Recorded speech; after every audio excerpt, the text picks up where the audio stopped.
Interesting facts about the Bible, part 70. Did you know that the Bible describes how Yeshua's death, resurrection, and ascension into heaven undid the curse of the Tower of Babel?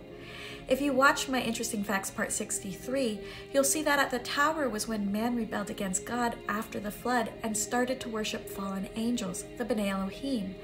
In Deuteronomy 32:8, God divides the people at the Tower of Babel by the number of the heavenly court, or Bnei Elohim. He handed them over to the gods they chose to worship over him. Many people assume that when the people building the tower proclaimed in Genesis 11:4 that they want to reach into heaven, they just wanted to build a tall tower into space. But why would that make God so angry? What they really meant was reaching into heaven, as in communing with heaven. They started communicating with the fallen angels and worshiping them.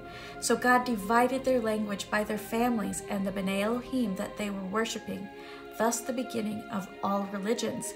People became separated by their gods and their languages.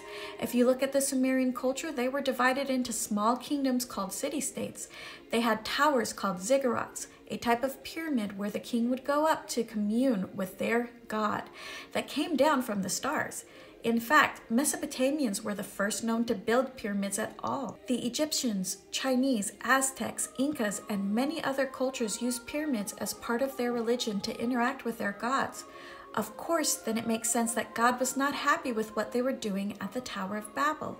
So God confused their language and handed them over to the gods they desired, keeping Israel for himself. But after Yeshua ascended into heaven on the day of Pentecost, the Jewish holiday Shavuot, something amazing happened.